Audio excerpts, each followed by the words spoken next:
안녕하세요. 살다 보니 제가 이런 채널에 사연을 보내는 날이 다 오네요.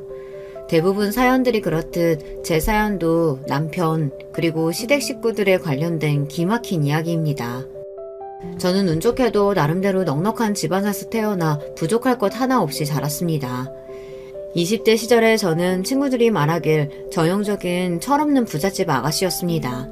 어렸을 적부터 원하는 것이 있으면 모두 가질 수 있었고 부모님께서는 외동딸인 저를 정말 예뻐해 주셨어요. 주변의 모든 어른들이 저를 예뻐라 예뻐라 하시며 호통 한번 치시지 않고 오냐오냐 키웠으니 공주님이 따로 없었죠. 세상이 마냥 아름답게만 보였습니다. 솔직히 말해서 저 스스로도 제가 철이 늦게 들었다고 생각합니다. 지나치게 순수하고 세상 물정을 모르는 아가씨였죠. 그러니 얼굴만 번지르르 하고 실속은 전혀 없는 남편 같은 남자에게 홀라당 넘어가 결혼을 한 거 아니겠습니까? 남편과 저는 대학에서 처음 만난 사이였어요. 당시 저는 경영학과의 신입생이었고 남편은 의과대학에 다니는 학생이었습니다. 친구의 소개로 만난 사이였고 저는 남편에게 첫눈에 반했습니다. 저희 둘의 나이 차이는 궁합도 안 본다는 4살 차이였어요. 철없는 신입생이 보기에 4살 차이 의대생 오빠는 그저 멋있게만 보였습니다. 남들보다 저를 좀 더 잘 챙겨주는 것 같고 다정한 말투로 걱정도 해주고 잘생긴 얼굴로 웃어주기까지 하니 저도 모르게 남편에게 마음이 갔습니다. 결국 급속도로 사이가 발전해 연인이 되었어요. 20살이 된 후 처음으로 하는 연애에 정말 행복했습니다. 그렇지만 남편은 잘난 외모와는 다르게 소문이 그닥 좋지 않은 남자였어요. 제가 남편과 교제를 시작했다는 소식에 과선배들이 하나같이 저를 걱정하기 시작했습니다. 처음에는 그저 남편과 저 사이를 질투하는 사람들이 제게 거짓말을 하는 것이라 생각했지만 시간이 좀 지나고 나니 그게 아니라는 것을 알게 되었어요. 남편은 학교에서 소문난 바람둥이였습니다. 잘생긴 놈은 얼굴값 한다고 남편이 그 말에 딱 들여맞는 인간이었던 거예요. 남편은 지독하게 여자를 밝히기로 유명한 사람이었고 소문이 어찌나 무성한지 의과대가 아닌 경영대 학생들도 전부 그를 알고 있을 정도였어요. 그 사실을 알고 있던 여자 선배들은 아무것도 모르는 신입생인 저를 걱정해 준 것이었습니다. 처음 그 소문을 듣게 되었을 때는 충격적이긴 했지만 남편이 잘생기고 매력적이니 여자들에게 인기가 많은 것은 당연한 일이라는 생각이 들었습니다. 바람둥이라는 소문도 그저 잘난 남편을 질투하는 사람들이 만들어낸 것뿐이라고 생각했고요. 하지만 남편과 교제 기간이 길어질수록 그 모든 것들이 헛소문이 아니라는 사실을 알게 되었습니다. 남편은 저를 두고 다른 여자들에게 예쁘다, 귀엽다는 등의 칭찬을 남발했어요. 심지어 제가 바로 옆에 있을 때도 마찬가지였습니다. 제가 그런 남편에게 왜 다른 여자들 칭찬을 하냐 따져 물으면 그냥 순수한 선의로 칭찬하는 거다. 사회생활의 일종이다. 그럼 난 평생 다른 사람 칭찬도 하지 말고 살라는 거냐. 오히려 적반하장으로 화를 냈습니다. 아무리 칭찬이 사회생활의 일종이라고 한들 솔직히 정상적인 남자라면 연인 앞에서 다른 여자에게 이쁘다는 등의 칭찬은 안 하는 게 맞지 않습니까? 게다가 남편은 빈번히 낯선 여자들과 단둘이 식사를 하거나 만남을 가졌습니다. 칭찬까지야 100번 양보해서 참는다고 해도 다른 여자들과 데이트 마냥 어울리는 건 도저히 견딜 수가 없더군요. 화를 내는 제게 남편은 그 여자와는 그저 친구일 뿐이다. 친구랑 둘이서 밥도 못 먹냐. 왜 내 인간관계를 네가 전부 통제하려고 하냐. 오히려 저를 이상한 사람으로 몰아갔습니다. 지금 와서 돌이켜보면 정말 말도 안 되는 논리였죠. 하지만 당시 20대 초반이었던 저는 남편만큼 노련하지 못했습니다. 게다가 순수하고 철없던 시절 처음으로 했던 연애였기에 더더욱 남편에게 휘둘릴 수밖에 없었습니다. 결국 그렇게 대학생활 내내 다른 여자들과 어울리는 남편을 지켜보기만 하다 졸업을 했어요. 가장 비참했던 것은 그런 남편에게 헤어지자는 말을 차마 꺼낼 수 없었다는 것입니다. 제가 남편을 많이 좋아했거든요. 남편은 제가 어린 시절 상상했던 백마탄 왕자님 같은 남자였어요.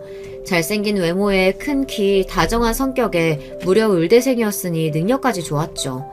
집안 배경에 대해서는 잘 알지 못하지만 평소 돈도 시원시원하게 쓰고 씀씀이가 큰 것 같아 보여서 부잣집 아들 같았습니다. 그렇게 꽃다운 20대 초반의 청춘을 전부 남편에게 가져다 바친 저에게 남은 것은 비참한 이별이었습니다. 남편은 대학을 졸업한 제게 이제 서로 각자의 갈 길을 가자며 냉정하게 헤어짐을 고하더군요. 어떻게 사랑이 변하냐. 나는 참을 만큼 참고 양보할 만큼 양보하며 버텼다.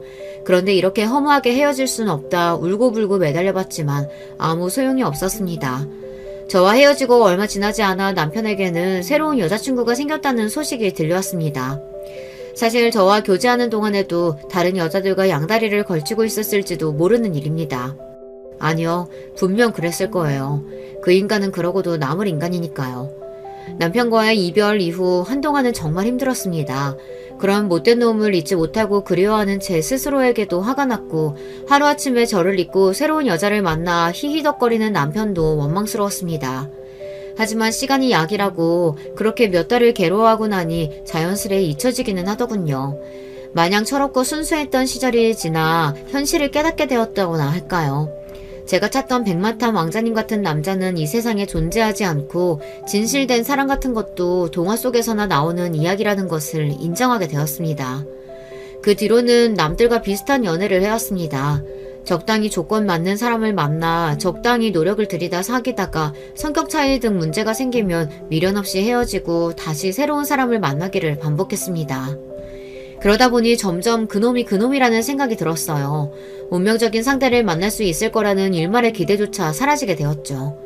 부모님께서도 원래 결혼이 그런 거다. 서로 처음부터 진심으로 사랑해서 결혼하는 사람들이 어디 흔하냐.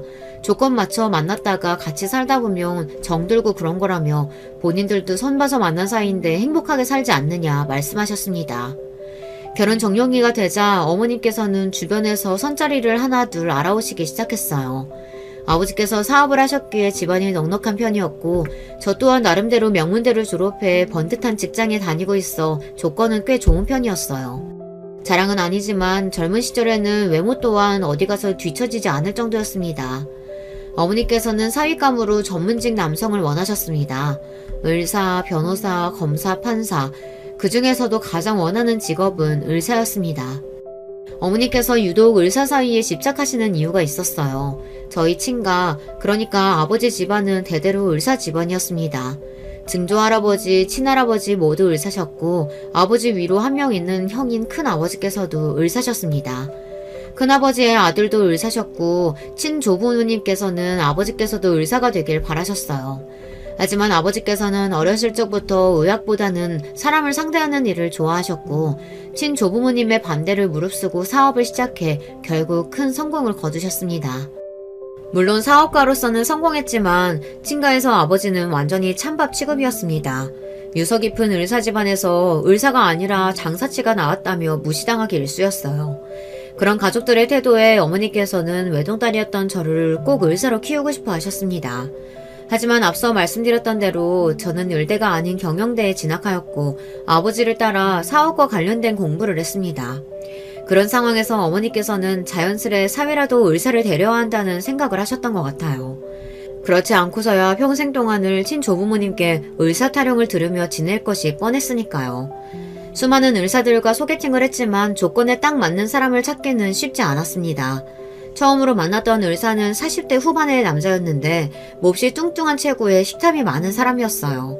첫 만남 자리에서부터 메뉴를 서너 개 시키고는 저한테 권하지도 않은 채 그것들을 다 먹어치우는 모습을 보고 바로 이건 아니다 싶었습니다. 두 번째로 만났던 의사는 심각한 허풍쟁이였고 세 번째로 만났던 의사는 알고 보니 숨겨놓은 아이가 있었습니다. 정말 세상에는 상상을 초월하는 상식을 벗어난 이상한 사람들이 많더군요. 그렇게 계속되는 소개팅에 지쳐갈 무렵 자포자기의 심정으로 나간 선자리에서 저는 남편과 재회하게 되었습니다. 이름을 듣고는 설마 했는데 정말 남편이 소개팅 장소에 나와 있었던 것이었어요. 전혀 생각지도 못했던 만남이라 몹시 당황스러운 기분이었습니다. 남편 쪽에서는 상대가 저라는 것을 이미 알고 나왔다고 했습니다. 솔직히 말하자면 그리 반가운 기분은 아니었어요. 물론 좋은 추억도 많았지만 어찌되었던 끝은 비참한 이별이었으니까요. 떨떠름한 저와는 다르게 남편은 자리가 몹시 즐거워 보였습니다. 이렇게 다시 만날 줄은 몰랐다며 이름을 듣자마자 너인 줄 알았다. 너는 시간이 지났어도 하나도 안 변하고 여전히 예쁘다. 천연덕스럽게 이야기를 이어가는데 참 기가 차더군요. 설마 하니 나랑 정말 결혼할 생각으로 나온 건 아닐 테고 왜 나인 걸 알면서도 선자리에 나왔냐 물으니 남편이 어깨를 으쓱하며 말했습니다. 본인은 저하고 결혼할 생각이 있다면서요. 그 말을 들으니 너무나 어이가 없었어요.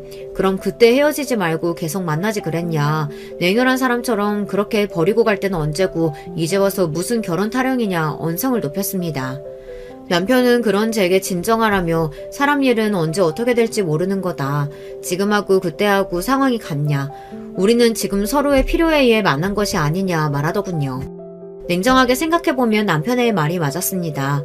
저는 의사 남편이 필요했고 남편도 결혼할 여자가 필요한 상황이니 선자리에 나온 것이었죠. 저도 나름대로 나쁘지 않은 조건을 가지고 있었지만 계속해서 의사 사위를 고집하려니 선자리에는 점점 이상한 사람들이 나오고 있었습니다. 어딘가 하나씩 하자가 있는 사람들이었어요. 슬슬 의사를 포기해야 하는 건가 싶을 때쯤 남편이 딱 나타난 것이었죠. 남편은 바람기가 있긴 했어도 허우대도 멀쩡하고 얼굴도 잘생기고 나이도 젊었습니다. 의대도 훌륭한 성적으로 졸업했고 성형외과 전문의 자격증이 있었고 앞날이 창창한 의사였어요. 남편이 원하는 결혼 조건은 바로 강남에 본인의 병원을 개업해 주는 것이었어요. 그거 하나만 해결된다면 어떤 조건의 여자든 아무 상관이 없다고 하더군요.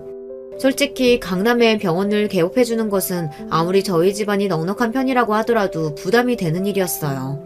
다른 것도 아니고 강남이면 다른 것보다 돈이 배로 들 테니까요. 남편은 잘 생각해보라며 어차피 결혼하고 나면 남편 병원이니 네 병원이기도 하지 않느냐. 이건 거저먹는 장사라며 본인 같은 조건의 남자는 다시는 못 만날 거라 너스레를 떨었습니다. 본인도 돈 많고 나이 많은 요처녀보다는 저와 결혼하는 편이 낫다며 이렇게 만나게 된 것도 운명 아니냐고 하더군요. 처음에는 괘씸하고 어이가 없었지만 곰곰이 생각해볼수록 남편의 말이 틀린 것도 아니었습니다. 어렸을 적에야 철이 없어 다른 여자들을 만나고 다녔지만 설마 하니 지금도 그 버릇을 못 고쳤을까 싶었어요. 적어도 최소한의 양심이 있는 사람이라면 강남에 병원을 차려준 아내에게 못할 짓은 안 하겠지 싶기도 했고요. 물론 그것들은 전부 제 아니란 생각이었습니다. 한때나마 지독하게 사랑했던 사람이니 그렇게까지 최악의 인간은 아니라고 믿고 싶었던 모양입니다. 강남에 병원을 개업해달라 요구했다는 말에 아버지께서는 처음에 난색을 표하셨습니다. 얄궂게도 당시 아버지 사업이 조금 휘청이고 있었기 때문이에요. 아버지 사업 사정이 어려운 것을 뻔히 알면서도 이런 무리한 부탁을 하려니 저도 마음이 불편했습니다. 어머니께서는 하자 있는 인간에게 시집 보낼 바에야 조금 무리해서라도 병원을 차려주는 것이 낫다며 어차피 결혼하고 나면 그 병원 사모님 되는 것 아니냐. 집이나 차도 아니고 병원이면 차려주는 게 맞다 아버지를 설득하셨고 그렇게 저희 집안에서는 무리를 해서 남편에게 강남에 병원을 차려주게 되었습니다. 한 가지 의문이었던 건 대학 시절 남편은 분명 명품을 걸치고 다닐 정도로 집안이 넉넉해 보였는데 왜 시댁에서 도움을 받지 않고 병원을 차려준 여자를 찾으러 다닌 걸까 생각이었어요. 알고 보니 남편의 집안은 말 그대로 아무것도 없는 콩가루 집안이었습니다. 대학 시절 남편이 들고 다녔던 명품들은 전부 본인이 어울려 다녔던 여자들이 선물해 준 것이었고 씀씀이가 커 보였던 것도 전부 여자들에게 뜯어낸 돈으로 부자 행세를 했던 것이었어요. 시아버지께서는 젊은 시절 건축 현장에서 일하시다 지금은 몸이 다쳐 집에서 쉬고 계셨고 시어머니는 식당 일을 하면서 생계를 이어가고 있었습니다. 그마저도 남편이 결혼한 후에는 일을 그만두고 남편이 주는 용돈으로 지내실 예정이라고 하더군요. 남편에게는 3살 터울의 여동생이 하나 있었는데요. 그 여동생이 정말 문제였습니다. 남편을 닮아 번지르르한 외모에 예쁘장하게 생긴 시누이는 성격이 막장 그 자체였습니다. 마인드 자체가 딱 기생충 같다고나 할까요. 뭐든 간에 본인이 열심히 일해서 스스로 벌어먹고 살 생각은 없고 언제나 남들에게 빌부터 사는 인간이었어요. 대학 시절에는 돈 많은 남자 옆에서 살랑살랑 꼬리를 치며 명품이며 용돈을 받아 써왔고 대학을 졸업한 후에는 마땅한 직업을 갖지 않고 여전히 본인의 예쁜 얼굴을 무기 삼아 미래에 대한 계획이고 뭐고 아무것도 없이 탱자탱자 놀고 있었습니다. 어쩜 남매가 하는 짓이 그리도 똑같은지요. 남편은 그나마 의대를 졸업하기라도 했지 시내에는 반반한 얼굴 빼고는 봐줄 만한 조건이 아무것도 없었습니다. 예쁜 얼굴 좋죠. 그렇지만 그 얼굴 평생 유지되는 것은 아니지 않습니까? 적어도 혼자서 밥벌이 정도는 할 만한 능력이 있어야 성인이라고 말할 수 있는 거잖아요. 시인이는 정말 몸만 컸지 머리는 여전히 애가 따로 없었습니다. 남편은 그런 시누이도 여동생이라고 매달 꼬박꼬박 용돈을 줬어요. 그것도 한두 푼이 아니고 몇백만 원 돈을 턱턱 내주더군요. 아무리 한심해도 고슴도치도 지 새끼는 예쁘다고 아주 감싸고 돌았습니다. 아무튼 시누이 얘기는 뒤에 가서 더 자세히 하도록 하고 남편의 집안이 생각보다 더 막장이라는 것을 알게 됐지만 이미 결혼 준비는 시작한 뒤였어요. 강남 성형외과 개업 준비도 착착 진행되고 있었고 식장과 날짜까지 나와 청첩장도 돌린 후였습니다. 남편의 바람기며 시댁 식구들이며 이것저것 걸리는 것이 많았지만 애써 긍정적으로 생각하려 했습니다. 무엇보다도 의사 사이를 얻게 되어 너무나 기뻐하시는 어머니를 보니 자잘한 문제들은 상관없다는 생각이 들었습니다. 친조부모님께서도 의사 사이를 들였다는 말에 눈에 띄게 반색하시며 드디어 집안꼴이 제대로 돌아간다 좋아하셨어요. 남편이 겉으로 보기엔 번지르르하고 허우대도 멀쩡하고 어른들께도 싹싹하니 잘하는 성격이라 친조부모님께서는 사위 한번 잘 들였다며 칭찬을 쏟아내셨죠. 그렇게 남편을 몹시 예뻐하셨습니다. 그런 모습을 보니 결혼 후 생길 자잘한 문제들은 제가 알아서 잘하면 된다는 생각이 들었습니다. 아주 오만한 생각이었죠. 남녀 사이의 결혼은 둘의 만남이 아니라 집안끼리의 만남이라는 것을 깨닫지 못하고 있었던 거예요. 남편 친구들은 어디서 이렇게 예쁘고 병원까지 차려주는 복덩이를 만났냐며 저를 입을 모아 치켜세웠고 제 친구들도 결국엔 다시 이렇게 만나서 결혼하다니 운명이란 게 진짜 있나 보다 하며 저를 축하해 주었습니다. 그때까지만 해도 정말 남편과 잘 살 수 있을 거라 생각했어요. 행복한 가정을 꾸리겠다는 희망에 부풀어서 결혼식을 마치고 신혼여행을 다녀올 때까지만 해도 말입니다. 꿈만 같았던 신혼여행에서 돌아온 후 저와 남편은 강남병원 근처의 오피스텔에서 신혼생활을 시작했습니다.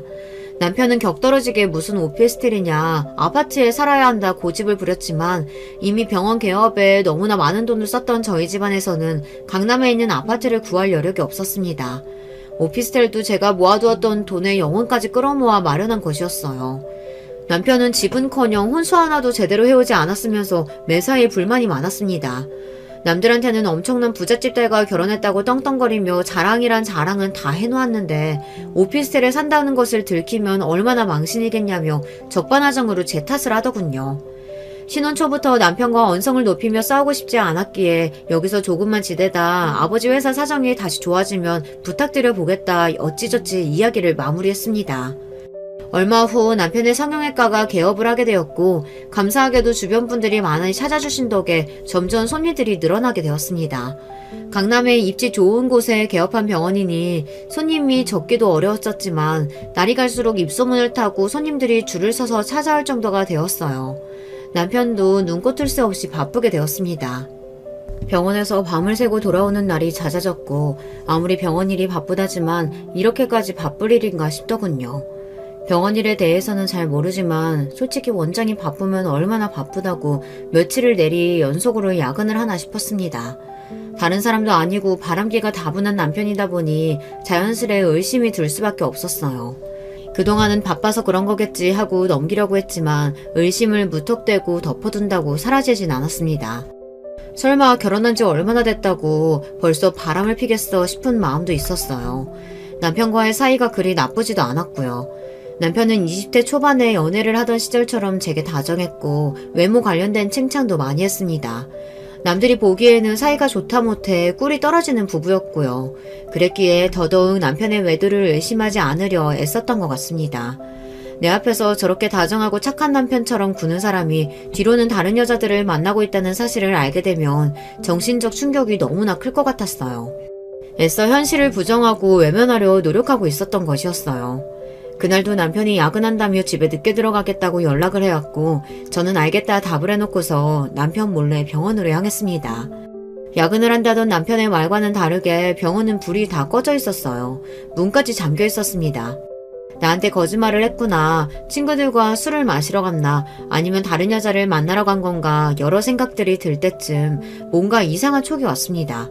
병원 안에 사람이 있는 것 같다는 생각이었어요. 아무런 근거도 없었지만 느낌이 그랬습니다. 왜 여자들만의 촉이 있다고들 하지 않습니까? 딱 그런 기분이었어요. 비밀번호를 누르고 어두운 병원 안으로 들어서자 인기척은 전혀 느껴지지 않았어요. 그렇게 굳게 닫혀진 원장실 문틈으로 아주 미세한 빛이 새어나오고 있었습니다. 그 순간 여러 가지 생각이 들었습니다. 저 원장실 안에 남편이 혼자 남아 일을 하고 있을까? 아니면 내가 생각하는 최악의 상황이 벌어지고 있을까? 제발 후자가 아니기를 바라며 떨리는 마음으로 원장실 앞으로 다가갔습니다. 문을 열어보지 않아도 알 수 있었어요. 원장실 안에서는 여자 목소리가 새어나오고 있었습니다. 그것도 평범한 목소리가 아니었어요. 다시 생각해봐도 피가 거꾸로 솟는 기분입니다. 여자의 간드러진 신음소리와 책상이 부딪히는 소리가 들려왔고 그 자리에 발이 딱 박혀버린 듯 몸이 움직이지 않았습니다. 문을 열어 제끼고 시원하게 쌍욕을 쏟아부을까, 여자의 머리채를 잡고 미친 사람처럼 난동을 피울까, 남편의 뺨을 갈겨버릴까 한참을 고민했습니다. 그렇지만 그 어느 것도 실행할 용기가 나지 않았어요. 제가 남편의 외도 사실을 알게 된다면 남편이 오히려 적반하장으로 나올 것 같다는 생각이 들었습니다. 지금은 그나마 사이좋은 부부의 허울을 유지하고 있지만 제게 외도를 들킨 후로는 대놓고 여자를 만나고 다니지 않을까 하는 생각이었습니다. 제가 아는 남편은 그러고도 남을 인간이었어요. 제가 그 문을 열고 들어가 미친 사람처럼 달려든다고 해도 얼굴색 하나 변하지 않고 그러게 왜 굳이 병원을 찾아와서 이 긁어부스럼을 만드냐, 서로 몰랐으면 좋았을 일 아니냐 뻔뻔하게 나올 인간이었습니다. 그 생각을 하니 도저히 원장실 문을 열 수가 없었습니다. 그 미개한 모습을 제 두 눈으로 볼 자신도 없었고요. 한참을 그 문 앞에 서 있다 다시 몸을 돌려 조용히 병원을 빠져나왔습니다. 그 일이 있은 뒤로 남편을 전처럼 대하기가 어려웠어요. 저도 모르게 까칠하게 대하게 되고 매사에 의심부터 하게 되었습니다. 남편도 미묘하게 변한 저의 태도를 눈치챈 것 같았습니다. 혹시 무슨 불만 있냐, 아니면 나한테 바라는 거라도 있냐 물어오는 남편에게 그런 거 없다, 그냥 피곤해서 그렇다 둘러대면서도 마음이 무거웠습니다. 앞으로 평생을 함께 살아야 할 사람인데 이렇게 무턱대고 감정을 묻어두는 것이 맞나 싶었어요.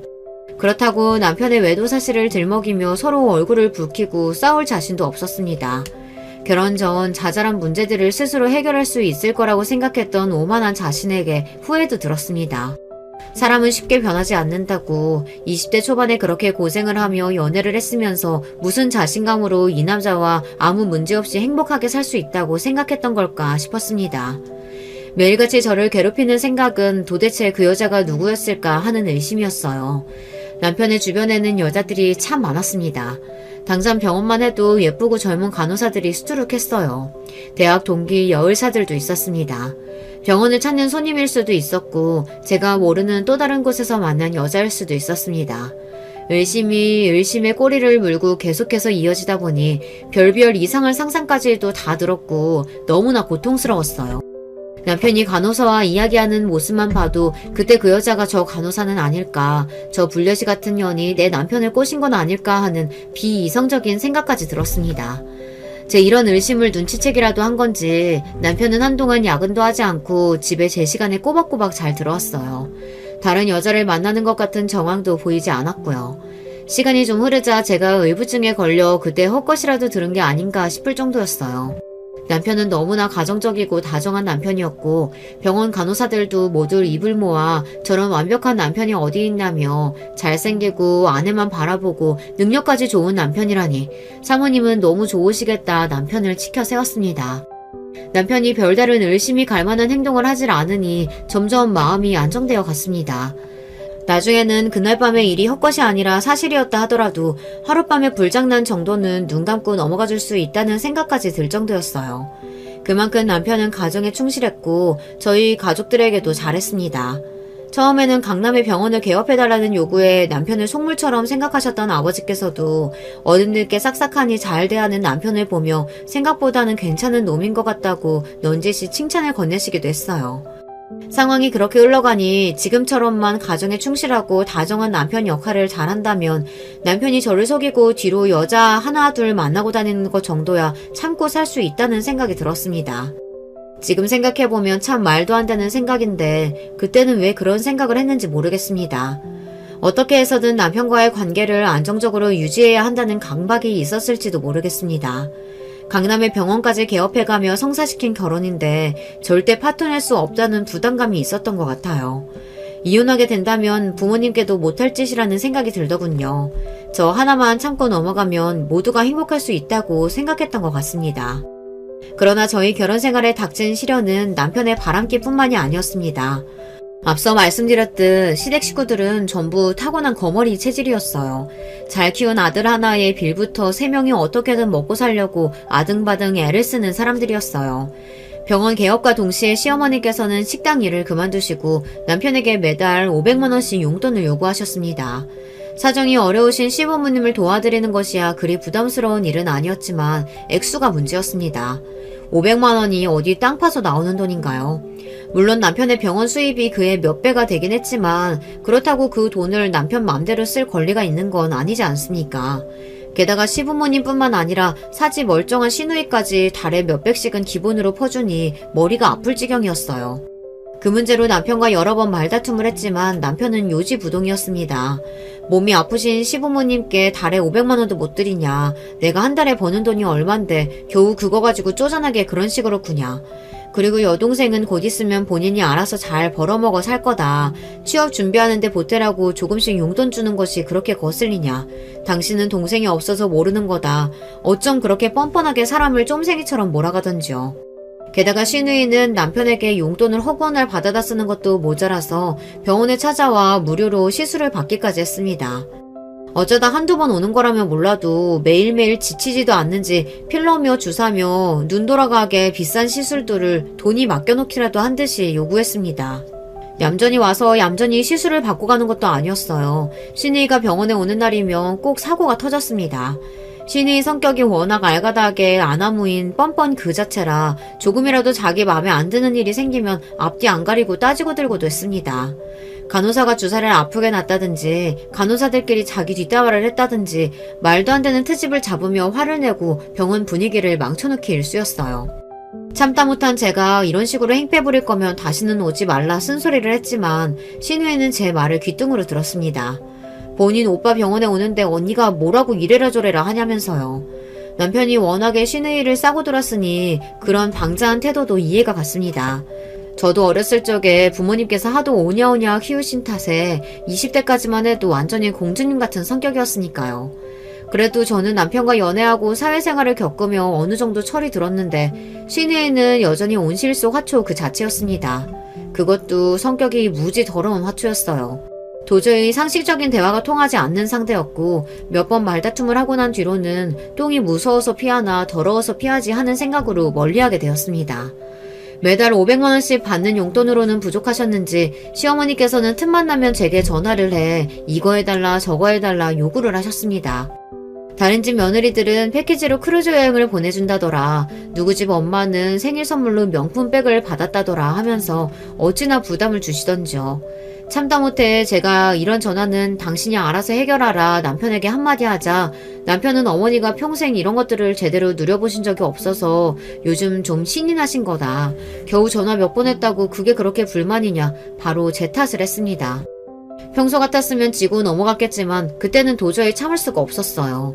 당신 가족들한테 매달 생돈을 몇백만 원씩 보내주는 것도 아까운데 명품백에 크루즈 여행까지 갖다 바쳐야 하냐 언성을 높이자 남편은 우리 가족들이 남도 아니고 어떻게 말을 그따위로 할 수 있냐며 화를 내더군요. 결국 그 싸움 이후로 남편과의 사이가 눈에 띄게 서먹해졌고 한동안 가정에 충실하던 남편은 다시 바깥으로 돌기 시작했습니다. 그러던 어느 날 남편은 갑자기 제게 20억짜리 아파트를 사겠다며 일방적인 통보를 해왔습니다.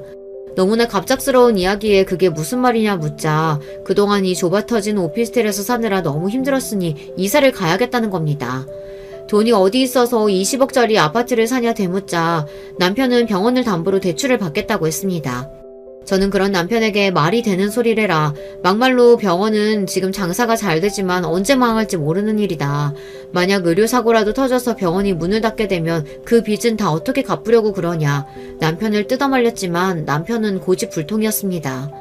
무조건 20억짜리 아파트에서 살아야만 병원장 체면이 선다며 아파트로 이사간 후 지금까지 미뤘던 집들이도 다 치워버리겠다며 큰 소리를 떵떵 치더군요. 결국 저희는 병원을 담보로 20억 대출을 받게 되었어요. 그 과정에서 병원 명의를 남편 앞으로 옮기게 되었습니다. 여러모로 걸리는 것이 많았지만 남편이 한번 한다 하면 무조건 해야만 직성이 풀리는 성격이라 어쩔 수가 없었습니다. 그렇게 저와 남편은 오피스텔을 처분하고 아파트로 이사가게 되었어요. 확실히 고가의 아파트다 보니 평수도 오피스텔과는 비교할 수 없을 정도로 넓고 인테리어도 고급지게 잘 되어 있더라고요. 남편은 아파트에 몹시 만족하며 이제야 본인과 딱 맞는 고급스러운 집에서 살게 되었다며 좋아했습니다. 넓은 집에서 살게 된 것 자체는 저 또한 좋았지만 앞날이 조금 막막하긴 했어요. 남편이 병원 실장과 내연관계라는 것을 알게 된 건 이사를 막 마쳤을 쯤이었습니다. 회사를 마치고 남편과 함께 집에 돌아가기 위해 오랜만에 병원에 들렸는데 간호사 한 명이 종이박스에 짐을 싸고 있더라고요. 가까이 다가가니 얼굴이 엉망이었습니다. 무슨 일이 있었냐 조심스레 물으니 저를 보고는 몹시 놀라더군요. 괜찮으니 편하게 말해봐라 타이르자 간호사는 잠시 망설이다가 입을 열었습니다. 본인은 이 병원에 들어온 지 이제 막 2달이 된 막내 간호사인데 실장님의 갑질에 못 참고 오늘부로 일을 그만두었다고요. 막내 간호사는 그만두는 마당에 전부 말씀드리겠다며 제게 정말 놀라운 이야기를 쏟아냈습니다. 병원 실장과 저희 남편이 내연관계라는 사실을 병원의 모든 간호사들이 다 알고 있다. 그런데 실장이 입단속을 시켜서 사모님 앞에서는 다들 원장님께서 아내 바라기니 뭐니 말도 안 되는 소리를 하는 거다.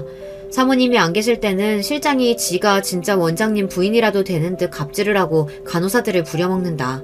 실장 갑질에 못 이겨 그만둔 간호사들이 한둘이 아니다. 저도 버텨보려고 했는데 도저히 못 해먹겠어서 나가는 거다.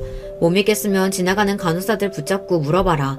둘이 바람피고 있는 거 모르는 간호사가 없다. 다들 한통속이다. 도무지 믿기지 않은 이야기를 쏟아내는데 머리가 띵해졌습니다. 집에 돌아오는 길 내내 그날 밤의 일이 떠올랐습니다. 원장실에서 남편과 함께 있었던 그 여자가 그런 병원 실장이었겠구나. 그 실장은 평소에 일도 빠릿빠릿하게 잘하고 제게도 싹싹하게 굴던 여자라 개인적으로 예뻐하던 동생이었습니다. 뒤에서 남편과 그렇게 더럽게 붙어먹고 있는 줄도 모르고 명절이면 보너스를 챙겨주고 병원에 들릴 때마다 안부를 물으며 가까이 지냈었다니. 그 여자가 속으로 저를 얼마나 비웃고 무시했을지 정말 천불이 나는 기분이었어요. 그러나 그 사실을 알게 되었다고 해서 제가 할 수 있는 일은 없었습니다. 앞서 말씀드렸듯 남편에게 제가 둘의 외도 사실을 알고 있다고 말을 꺼내면 허울뿐이나마 유지됐던 부부관계가 완전히 파탄이 날 것 같았고 당시에 저는 어리석게도 그게 너무나 두려웠습니다. 게다가 이미 병원 명의도 남편 앞으로 돌려놓은 마당에 이혼을 하게 되면 겨우 위자료 몇천만 원이나 받고 헤어지게 되는 것 아닌가. 내가 둘 사이에서 사라져주면 둘이 재혼해서 행복하게 살게 만들어주는 꼴이 아닌가 싶은 생각이 들더군요. 그렇게 괴로운 마음으로 시간을 보내던 와중 저는 우연히 여고 시절 동창을 만나게 되었습니다. 동창은 고등학교 시절 저와 가장 친하게 지냈던 친구였는데 20살이 되자마자 외국으로 유학을 떠났다 얼마 전 한국으로 돌아왔다고 했어요. 입국하자마자 제가 생각나서 연락처를 수소문해 연락을 해왔다고 했습니다. 한창 힘든 시기를 보내고 있던 터라 오랜만에 만난 친구가 너무나 반가웠습니다. 친구와 이런저런 근황 이야기를 나누다가 술이 몇 잔 들어가니 남편 이야기를 하게 되었어요. 실은 남편이 병원 실장과 바람을 피고 있다. 그러니 이 상황을 어떻게 해결해야 할지 모르겠다. 제 이야기를 전부 들은 친구는 몹시 화를 내며 세상에 그런 쓰레기 같은 인간이 다 있냐며 본인이 도와줄 테니 걱정 말라 저를 위로해 주었습니다. 걱정해주는 마음은 고마운데 네가 어떻게 날 도울 수 있냐 물으니 친구는 자기가 다 계획이 있으니 본인이 시키는 대로만 하라고 하더군요. 친구가 제게 시킨 것은 본인이 병원에 드나들어도 절대 아는 척하지 말 것, 남편과 실장 사이를 이간질 시킬 만한 행동을 할 것, 이 2가지였습니다. 다음날부터 친구는 제게 예고했던 대로 병원에 드나들기 시작했습니다. 화장을 진하게 하고 명품으로 쫙 빼입은 친구는 누가 봐도 잘 사는 집 아가씨처럼 눈길을 끌었습니다.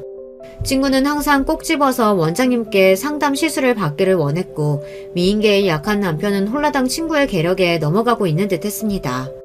그즘 저는 남편에게 은근슬쩍 실장이 남자친구가 생긴 것 같다.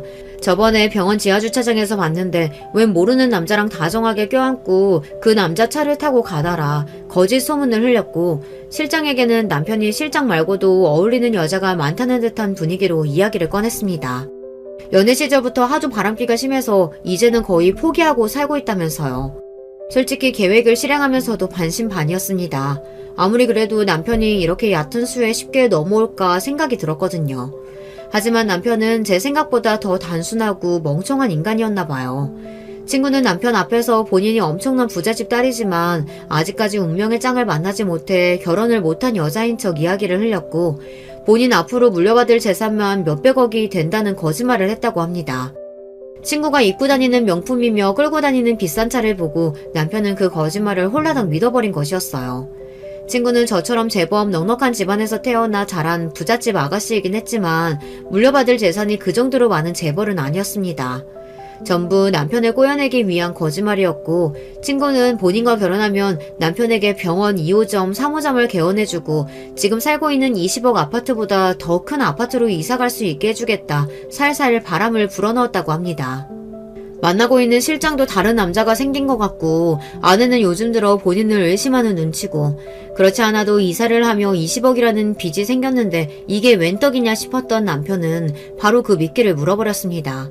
그렇게까지 멍청한 인간이라고는 생각을 못했는데 너무나 쉽게 덫에 걸려들어 허무해질 정도였어요. 남편은 실장과의 관계를 정리하고 실장을 칼같이 잘라버렸고, 친구에게 저와 이혼을 하고 오겠다고 약속했습니다. 친구에게 미리 전해들어 알고 있던 소식이었지만 얼굴색 하나 변하지 않고 제게 이혼을 요구하는 모습을 보니 그래도 지난 시간 동안 살 부대끼고 살아온 정이 있는데 이 남자는 정말 나를 털끝만큼도 사랑하지 않았구나 싶어 비참한 기분이더라고요. 이혼을 요구하는 남편에게 지금 살고 있는 아파트 명의 그리고 달려있는 20억치 빚을 깔끔하게 변제한 후 병원 명의도 다시 제 앞으로 돌려놓아라 요구했습니다. 저와 이혼하고 수백억대 자산가의 딸과 결혼할 생각에 신이 났던 남편은 그러하겠다 약속했고, 얼마 지나지 않아 돈을 어디서 구해야 하는지 정말 20억 빚을 깔끔하게 갚고 모든 명의를 제 앞으로 돌려놓았더군요.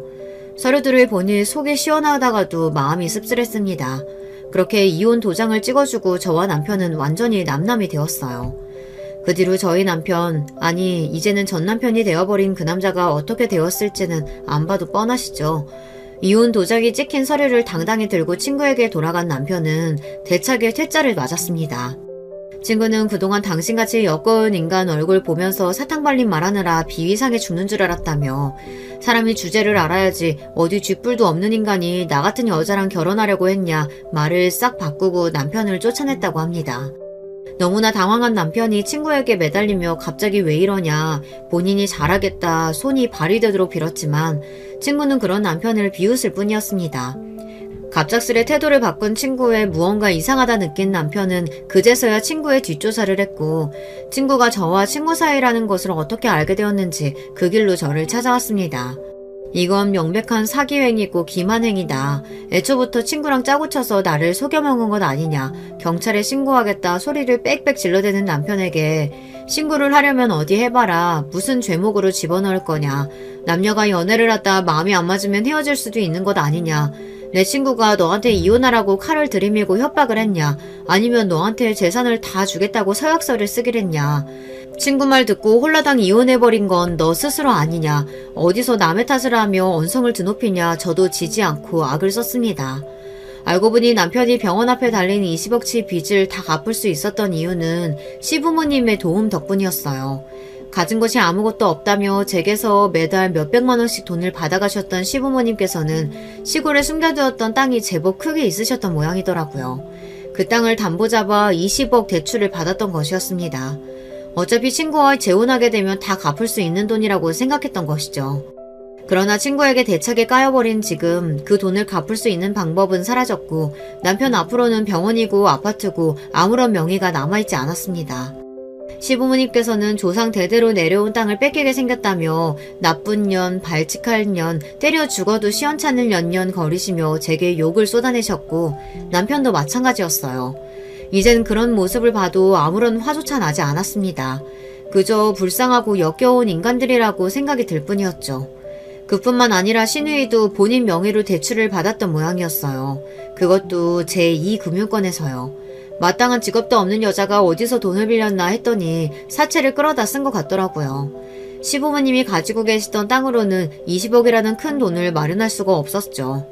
남편이 시누이를 설득해 사채를 쓰게 한 것 같았습니다.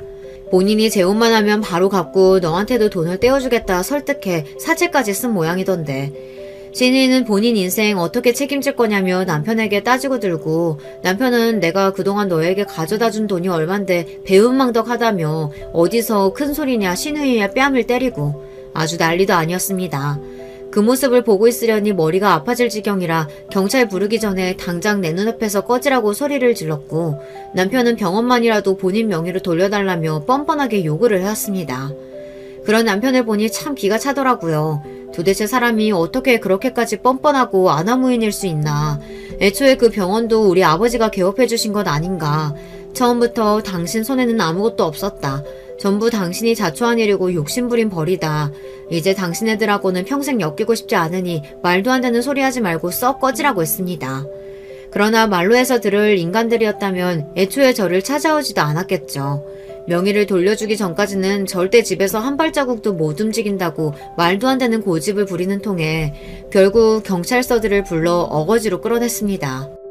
그날 이후로도 계속해서 연락을 하고 집에 찾아오기에 결국 아파트를 비우고 부동산에 내놓았습니다. 애초에 혼자 살기에는 20억짜리 아파트가 너무 크기도 했고요. 처음 이혼한다는 소식에 몹시 슬퍼하시던 어머니께서도 내막을 다 알고 나시고는 왜 그동안 그런 일들이 있었는데도 말하지 않았냐며 그동안 고생 많았다 저를 위로해 주셨어요.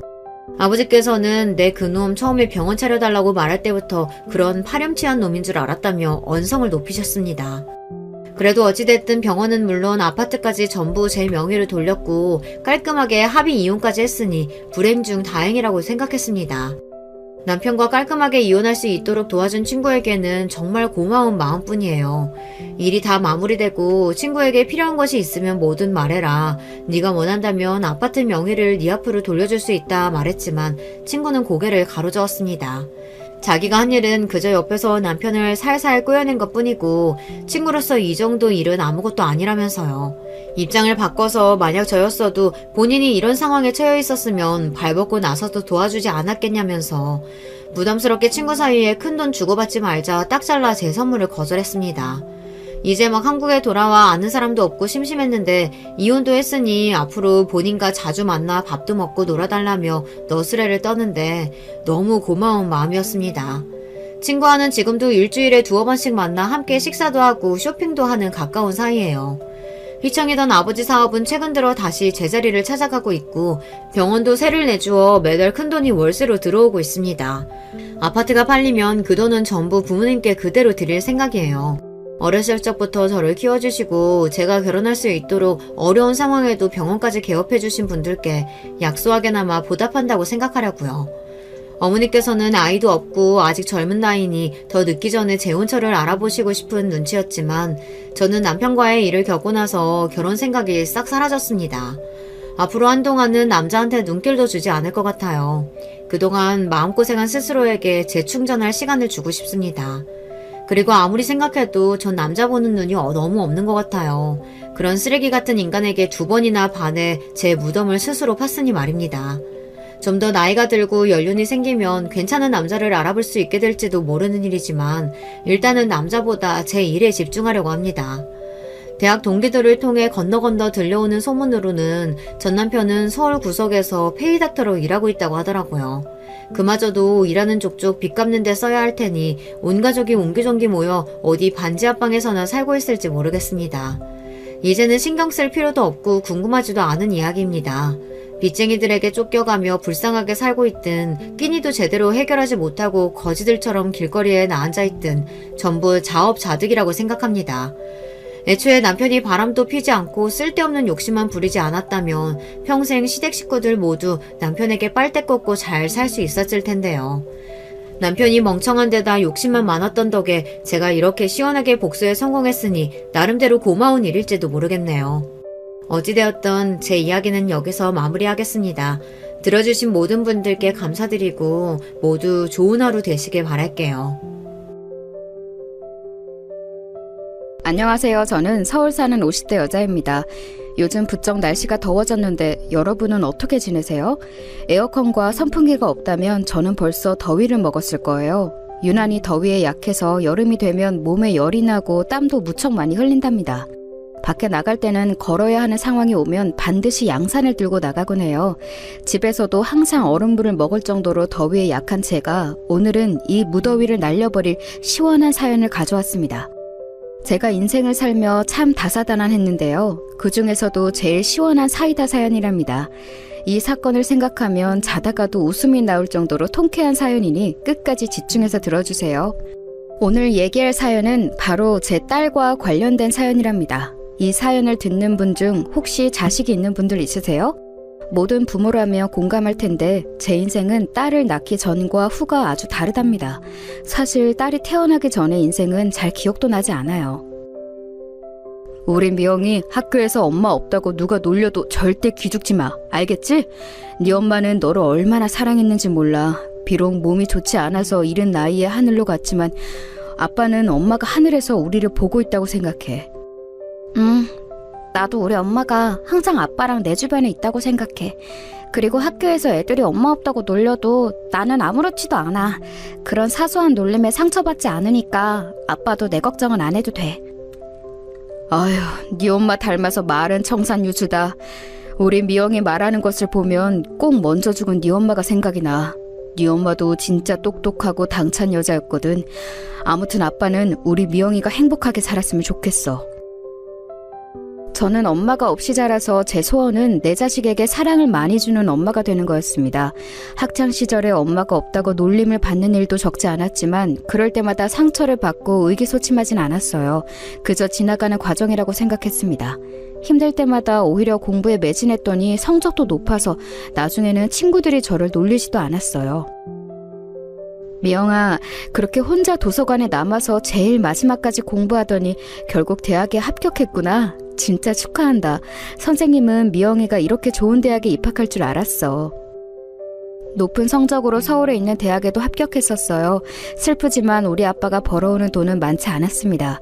이렇다 할 능력이 없어서 제대로 된 직장에 다니지 못했어요. 그저 공사장에 가서 막노동으로 하루 벌어 하루 먹고 사는 형태였습니다. 그런 아빠를 원망하거나 하지는 않았지만 등록금이 없어 결국 다니던 대학을 자퇴할 때는 눈물이 나왔어요.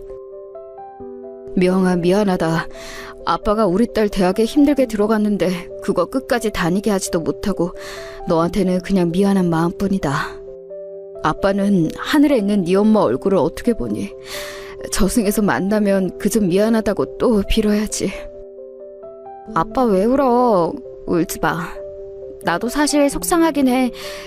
그래도 어쩔 수 없잖아. 우리가 돈이 없는데 내가 공부하겠다고 대학에 간 것부터가 사치였어. 빚도 많은데 돈을 벌 생각을 해야지 무슨 공부야. 대학을 돈 때문에 자퇴한 저는 바로 공장에 들어갔어요. 가발을 만드는 공장이었는데 몸이 매우 힘들었습니다. 그런데 몸이 힘드니까 머릿속으로 아무 생각을 하지 않아서 좋더라고요. 공장을 다니니 확실히 돈이 생겨서 빚도 차츰 갚아나갔어요. 아빠랑 먹고 싶은 음식도 많이는 아니어도 월급날이 되면 먹을 수 있었습니다. 그렇게 공장에서 일하며 청춘을 보내던 도중 과연 결혼할 수 있을지 의문이 들었어요. 당장 이렇게 아빠와 겨우 살아가는데 누가 나랑 결혼할지 궁금했습니다. 그런데 이런 생각도 사치였어요. 왜냐하면 아빠가 갑자기 암에 걸리셨거든요. 미영아, 아빠가 너한테 인생에서 빚진 게 너무 많다. 우리 미영이 어려서부터 엄마 없이 자라게 한 것도 미안한데 이렇게 아파서 병원비가 벌써 얼마니. 부모가 제대로 역할도 못 해줘서 너무 미안해. 아빠한테 만약 큰 수술이 필요하다고 하면 그냥 안 한다고 해. 아빠는 나 때문에 우리 딸이 힘들어하는 거 절대 못 참아. 그걸 말이라고 해? 내가 왜 이렇게 대학도 자퇴하고 공장에 들어가서 개같이 돈 버는데? 그거 다 아빠랑 행복하게 살려고 그러는 거잖아. 나한테 유일한 가족인 아빠랑 어떻게든 이 험한 세상 살아보려고 애쓰는 거 몰라? 도대체 왜 그런 말을 해? 아빠는 본인이 암에 걸려서 미안하다고 사과를 몇 번을 했는지 몰라요. 그런 아빠를 보며 참 속상했습니다. 왜 제 인생은 이런 건지 하늘의 원망도 많이 했어요. 그러다 저는 운명처럼 어떤 남자와 사랑에 빠지게 되었는데 그 남자는 아빠가 입원한 병원의 의사였어요. 아빠의 병을 간호할 사람을 찾지 못해서 제가 공장에 가는 시간이 아니면 무조건 병원에 갔거든요. 아까 아버님 기침하시던데 지금은 목 괜찮으세요? 따뜻한 물 많이 드시게 하세요. 그리고 가습기도 조금 더 큰 걸로 쓰는 게 좋아 보여서.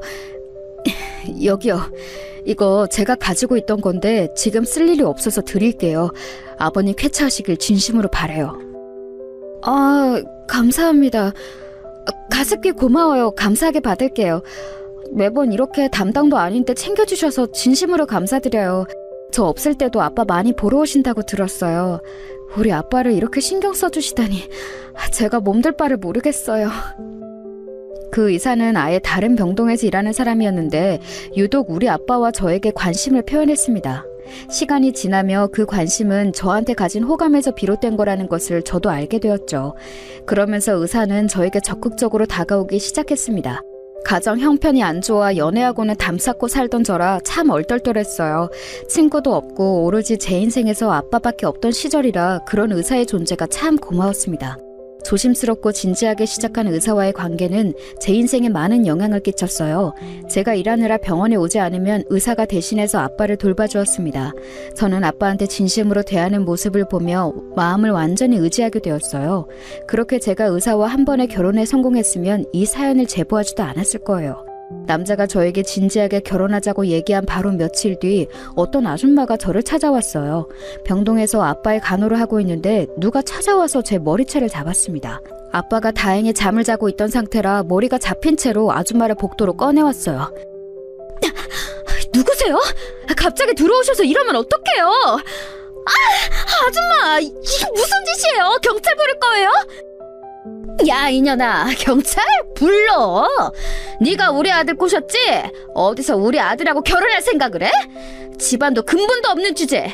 우리 아들이 뭐가 부족해서 너 같은 애랑 결혼해? 너 당장 내 아들한테서 떨어져. 대학도 안 나오고 공장 다니는 년이 감히 의사랑 결혼하려고 꼬리를 쳐? 미쳤어? 미쳤냐고? 바로 그 사람은 제가 결혼을 약속한 남자의 엄마였어요. 복도가 울리도록 쩌렁쩌렁하게 소리를 질러서 지나가는 환자와 간호사들이 다 쳐다보았습니다. 선생님, 여기서 이러시면 안 돼요. 지금 안정을 취해야 하는 환자도 많고. 다른 곳에 가서 얘기해 주시겠어요? 학생, 이 손님 데리고 다른 곳으로 가서 얘기하고 와요. 이거 놔요. 야, 네가 입이 있으면 말을 해봐. 양심이 어디 간 거야? 감히 고졸 주제 의사랑 결혼하려고 해? 애초에 그런 목적으로 의사 하나 잡아서 인생 피려고 했지? 꿈도 꾸지 마. 내 눈에 흙이 들어가도 나는 내 아들하고 너 같은 년 결혼 못 시켜. 알겠어? 슬프게도 너무 어렸던 저는 아줌마의 욕설에 아무 대응하지 못했어요. 그리고 아줌마가 하는 말에 반박을 심하게 할 수도 없었죠.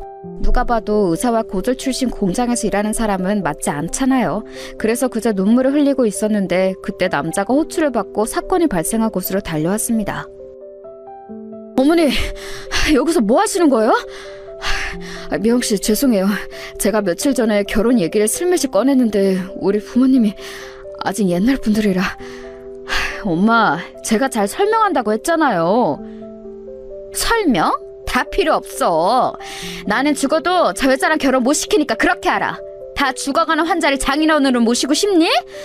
네가 하도 착하고 순진해서 뭘 모르나 본데. 저 여자가 애초에 다 우리 재산을 노리고 접근한 거라고. 저는 제가 만나던 그 의사가 얼마나 잘난 집안인지 몰랐어요. 그저 저를 위로해주고 하도 우리 아버지를 잘 챙겨줘서 만났던 거였거든요. 그렇게 한바탕 소동이 지나가고 저는 결혼 생각을 접게 되었습니다. 미영씨, 내가 대신 미안해요. 우리 엄마가 이렇게 병원에 찾아와서 난리칠 줄은 전혀 몰랐어요. 그러니까 결혼하지 말자는 그 말 취소하면 안 될까요? 저는 미영씨를 보자마자 첫눈에 반했어요. 제 인생에서 미영씨 같은 사람을 다시 만날 수는 없을 것 같아요. 미영씨를 놓치면 계속 후회할 것 같아요. 저도 진영씨가 좋아요. 그런데 결혼이라는 건 우리가 서로 사랑한다고 사랑만으로 할 수 있는 건 아니잖아요. 그러니까 우리는 여기까지가 맞는 것 같아요. 저도 결혼보다는 지금 아버지 회복에 집중하고 싶어요. 검사 결과를 들으니 아빠도 얼마 남지 않았다고 하더라고요. 실제로 아빠는 그때 암 말기여서 건강이 위독한 상태였어요. 그래서 저는 결혼해서 빨리 아기를 가지고 아빠에게 온전한 가정을 이뤘다는 것을 자랑스럽게 보여주고 싶었거든요. 그런데 이렇게 병원까지 찾아와서 말릴 정도면 결혼 자체가 힘들겠다는 생각이 들었습니다. 진영씨, 미안해요. 우리 그냥 여기까지만 하고 정리해요. 저는 지금 머릿속에 아빠 걱정으로 가득 찬 상태고 진영 씨 어머님하고 대치하고 싶지 않아요. 다른 불필요한 생각을 하고 싶지 않아요. 미안해요. 그동안 진짜 고마웠어요. 이 은혜는 고맙게 생각해요. 미영 씨, 저는 미영 씨 절대 포기 못해요. 미영 씨가 괜찮아질 때까지 그저 기다릴게요. 우리 부모님의 반대도 제가 어떻게든 해결할게요. 그러니까 안 좋은 생각은 하지 말아요. 지금은 상황을 지켜보도록 해요. 저는 남자에게 그만 만나자고 이별을 고했고 아빠 간호에 집중했어요. 그 뒤로 남자의 엄마도 저를 찾아오지 않았습니다. 그렇게 아빠에게 집중한 지 1년 뒤에 아빠는 그만 엄마 곁으로 떠났습니다. 그때 제 나이가 24살이었는데 지금 생각하면 저 나이에 어떻게 버텼는지 모르겠어요. 한순간에 부모를 다 잃은 저는 너무 속상했고 세상이 원망스러웠습니다. 또한 의지할 곳이 너무 필요했어요. 사실 헤어지자고 했지만 의사는 계속해서 제 곁을 지켜주었습니다. 심지어 아빠가 돌아가시는 그 순간에도 제 옆에 있었어요. 결혼할 때도 계속 끼니를 챙겨주고 아빠에게 필요한 것들을 많이 챙겨주었죠. 헤어졌지만 헤어진 상태로 아무도 보지 않았을 정도였어요. 미영씨, 아버지 돌아가신 거 안타깝게 생각해요. 그동안 너무 고생 많았어요. 미영씨는 할 만큼 하셨어요. 하늘에서 아버님도 따님 뿌듯하게 생각하실 거예요. 그러니까 너무 상심하지 말고 미영씨는 미영씨의 인생을 살도록 해요. 진영씨 고마워요. 안 그래도 요즘 의지할 곳이 절실한데 이렇게 저를 생각해주다니 감동이에요. 제가 힘들 때마다 제 옆에서 누구보다 힘이 되는 존재라 얼마나 고마운지 몰라요. 저는 그렇게 의사와 다시 만나게 되었어요. 부모님이 없이 혼자 남겨진 저한테 저 남자는 제 구원자였습니다. 그렇게 시작된 연애는 참 행복했어요. 둘이 있으며 세상을 다 가진 기분이 들었습니다. 하지만 동시에 결혼 생각을 시작하며 속이 갑갑했어요. 시부모님의 반대를 어떻게 해결할지 걱정되었죠. 미영씨, 미영씨가 무엇을 걱정하는지 알아요. 하지만 우리 서로를 누구보다 사랑하잖아요. 그러니까 아무리 부모님이 반대해도 우리 물러서지 말아요. 우리의 사랑은 누구보다 견고하잖아요. 제가 결혼 얘기가 나오면 표정이 어두워지니 의사는 그런 저를 안심시켰어요. 그때 저는 아빠와 살던 단칸방에서 살던 때였고 공장은 그만둔 상태였습니다. 아빠가 죽은 뒤로 자꾸 다른 생각이 나서 일에 집중할 수가 없었거든요. 미영씨, 저와 결혼해서 집에서 아이를 키우며 사는 것은 어때요? 저는 예전부터 제 아내가 따뜻한 저녁밥을 하고 기다리는 것을 바랬어요. 미영씨라면 현명하고 다정하니까 제가 원하던 아내의 역할을 잘 해낼 것 같아요. 저도 미영씨가 그렇게 바라던 남편에 걸맞게 행동할게요. 제가 걱정할 때마다 남자는 확신을 주었습니다. 그래서 물러설 곳도 없이 저는 시댁에 인사를 가게 되었어요. 그런데 여러분, 저는 처음 인사 간 날 시댁 안으로 들어갈 수도 없었습니다. 여기가 어디라고 저 천한년이 찾아와? 우리 집에 만만해? 감히 고졸에다 직업도 없으면서 친정도 없는 주제에 의사 집안에 빌붙을 생각을 해? 내가 절대 안 된다고 몇 번을 말했냐? 당장 돌아가, 내 아들한테서 떨어져! 시어머니는 급기야 집안에서 소금을 가져와서 저에게 뿌리기 시작했습니다. 너무 모욕적이었지만 그때는 물러설 생각이 없었어요. 저한테 이 남자는 이미 제 전부였거든요. 엄마 그만해요. 저는 미영씨가 아니라면 결혼하고 싶지 않아요. 제 운명의 상대를 만났다고 했잖아요. 도대체 언제까지 이러실 거예요? 그렇게 엄마가 사랑하는 아들이 결혼하고 싶은 상대를 드디어 만났는데 제발 허락해주세요. 내 아들을 어떻게 홀렸길래 우리 착한 아들이 이렇게 나오니? 내 아들이 어떤 자식인 줄 알아? 무려 3대 독자라고. 너 같은 애가 건들 사람이 아니야. 양심이 어디 있는 거야? 내 아들하고 결혼할 여자가 한 트럭이야. 어머니, 제가 잘할게요. 저 진짜 어머님이 원하시면 대학도 다시 입학할게요. 저 고졸이지만 입학은 명문대에 입학했었어요. 돈도 결혼 허락만 해주시면 공장에 다녀서 많이 벌게요. 실망시키지 않도록 최선을 다할게요. 제발 허락해주세요. 듣기 싫다. 당장 내 집에서 꺼져. 여보, 경찰 불러. 말이 안 통하네.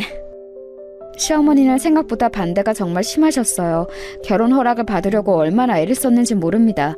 그때는 이 남자가 아니라면 제 인생에 결혼과 사랑은 없을 거라 생각했어요. 그래서 어머니가 반대할수록 남자와 저는 더 가까워졌습니다.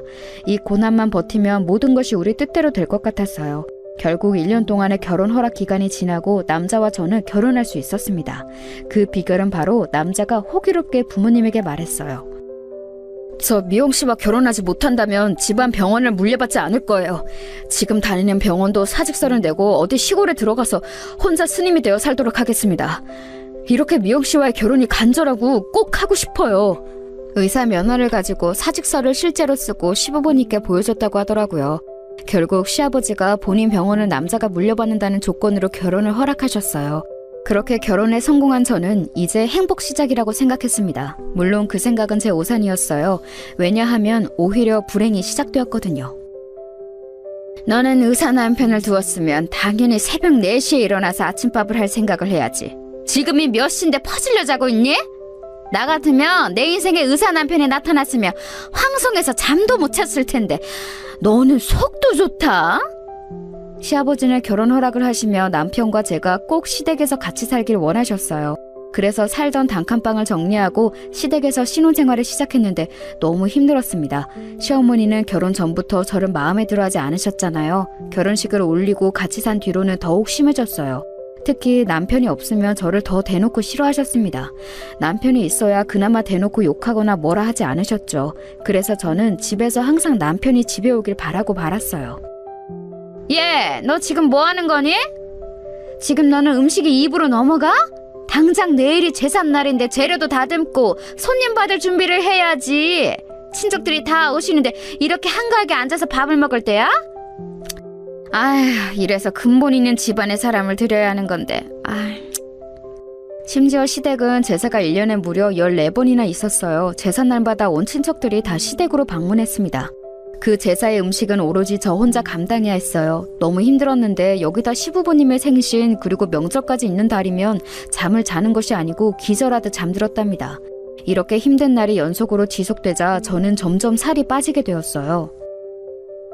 미홍아, 우리 이제 슬슬 아기 가질 때도 되었는데 네가 너무 말랐어. 밥을 잘 챙겨 먹어야 해. 원래 산모가 건강해야 아이도 건강하게 자라거든. 알지? 남편과 결혼하고 바로 아기를 갖기를 원했는데 몸이 너무 힘들고 또 스트레스가 워낙 심해서 아기가 생기지 않았습니다. 이런 우리 부부를 보며 시어머니는 또 막말을 하셨어요. 이게 다 너한테 문제가 있어서 그런 거 아니니? 우리 아들한테는 문제가 없을 텐데. 그러게 몸 관리를 잘했어야지. 도대체 결혼하고 바로 아이를 가져서 대를 이을 생각은 안 하고 뭐 하는 거야? 벌써 다음 달이면 너희 결혼한 지 2년이 되는데 아직도 아이 소식이 없는 게 말이 되니? 죄송해요. 그래도 저희 노력하고 있어요. 저번에 남편이 일하는 대학병원에 가서 검진도 받았는데 둘 다 문제는 없다고 하더라고요. 마음을 편하게 가져야 한다고 해서 최대한 스트레스를 받지 않으려고 노력 중이에요. 어머님, 조금만 더 기다려주세요. 노력만 하면 어떡해. 당장 하루하루가 급하니 아이를 잘 갖도록 네가 노력해야지. 원래 임신은 여자 몸에 따라 다른 거야. 아휴, 이런 것도 알기는 하는 거야. 고졸이라 믿을 수가 있어야지. 아유.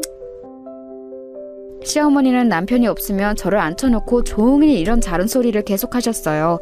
그래서 나중에는 남편이 출근할 때가 되면 저는 자연스럽게 표정이 매우 굳고는 했습니다. 남편도 중간에서 얼마나 곤란했는지 몰라요. 당당하게 맞서고 싶어도 현실적으로 시부모님에게 지원을 많이 받고 있었고 남편이 시아버지 병원을 물려받을 예정이라 심하게 반발할 수도 없었답니다. 그러던 어느 날 드디어 그렇게 바랬던 임신을 하게 되었어요. 그래, 수고 많았다. 우리한테도 드디어 손주가 생기는구나. 친구 녀석들이 손주 자랑을 할 때마다 얼마나 부러우는지 몰라. 그래, 아가. 혹시 먹고 싶은 거 있으면 언제든지 말하렴. 알겠니? 제가 임신하자 시아버지의 태도가 한층 누그러지셨어요. 원래 되게 무뚝뚝하셔서 말씀도 많지 않으셨거든요. 그런데 임신 이후로는 저한테 너그럽고 다정하게 변하셨습니다. 그런데 이런 시아버지를 보고 시어머니는 제가 더 싫어졌나 보더라고요. 아유, 걸리적거려. 괜히 여기서 알짱거리지 말고 저리 가. 너 그리고 내가 화장실 청소 아까 하라고 했는데 안 했지? 임신했다고 집안일 안 할 생각은 하지도 마. 알겠어? 어째 임신 이후로 시어머니 행패는 날이 갈수록 더 심해졌어요. 그렇게 임신하라고 할 때는 언제고 저를 더 괴롭혔습니다. 나중에는 시어머니의 목소리만 들어도 깜짝 놀라고 손발이 떨릴 정도가 되었어요. 그러다 어느 김장을 하던 날이었는데 종일 쭈그려 앉아있으니 허리가 끊어질 것 같더라고요. 임신한 상태라 안 그래도 몸이 좋지 않았는데 잠깐 쉬려고 일어났더니 시어머니가 또 저에게 뭐라 하기 시작했습니다. 오늘 안에 김장 100포기 하라고 했잖아. 너는 어째 애가 그렇게 꾀만 부릴 생각을 하니? 임신한 게 대수야, 어? 시댁을 도대체 뭐로 보고 그러는 거야?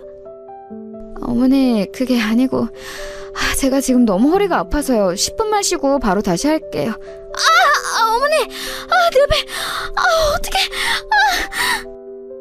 시어머니는 제가 조금만 쉰다고 하자 저를 뒤로 밀어버렸어요. 몸이 무거운 상태였고 힘들게 일한 뒤라 저는 휘청거리며 넘어지게 되었습니다. 안정을 취해야 하는 시기에 저는 그만 오히려 유산을 하게 되었죠. 엄마, 도대체 미영이한테 왜 그러세요? 엄마가 원하던 임치까지 한 사람한테 이래도 되는 거예요? 미영이가 엄마 마음에 들지 않아도 제 마음에 든다고요. 제발 이제 며느리로 받아주세요. 내가 일부러 그런 것도 아니고 그냥 나는 며느리가 김장하느라 힘드니까 그저 조금 쓰다듬어서 안마해주려고 한 건데 아들, 네가 어떻게 엄마한테 그러니? 엄마는 너무 속상해. 여보, 당신은 나 믿지? 며느리만 믿는 거 아니지? 아가, 너도 참 무섭다. 어떻게 그러니? 아이를 유산하게 된 저는 너무 슬펐어요. 어렸을 때부터 온전한 가정을 이루고 싶은 마음이 매우 컸는데 다른 사람도 아니고 시어머니 때문에 아이를 잃은 거잖아요. 그래서 울분을 토하며 남편에게 있었던 일을 털어놓았습니다. 그러자 시어머니는 오히려 눈물을 보이며 억울해하더라고요. 그 모습을 보고 얼마나 어이가 없었는지 몰라요. 그 뒤로 저는 시어머니만 보면 온몸이 굳어 아무것도 할 수가 없었어요. 스트레스가 심해서 몸무게도 너무 많이 빠지게 되었죠. 그런 저를 보고 남편은 이대로는 안 되겠다고 생각했나 봐요. 미영아, 내가 아버지한테 말했어. 우리 이제 분가하자. 분가하고 우리끼리 살면서 가정을 이루는 게 훨씬 나을 것 같아. 아버지도 네가 유산한 것을 보고 내 의견에 동의하셨어. 우리 엄마가 그동안 너한테 시집살이 했던 거 대신 사과할게. 미안하다. 아이를 잃고 심한 우울증에 시달렸던 저는 그나마 남편이 있어서 버틸 수가 있었어요. 아이에 대한 갈망은 그 누구보다 제가 제일 심했거든요. 엄마 없이 자란 저는 아이에 대한 욕망이 심했는데 유산해서 제정신이 아닌 상태였습니다. 그런 저를 위해 남편이 시아버지에게 말해서 분가를 하게 되었어요. 그런 상태로 시댁 행사에 참여하지 않고 제 회복에 힘을 쓰게 되었습니다. 그리고 임신을 다시 준비했는데 도저히 아이가 생기지 않았어요. 미영아, 검사 결과 나왔어. 우리 자연적으로 임신은 이제 힘들 것 같아. 시험관을 통해서 시도해보자. 쉽지 않은 결정이지만 이왕 가지기로 한 거 끝까지 해보자.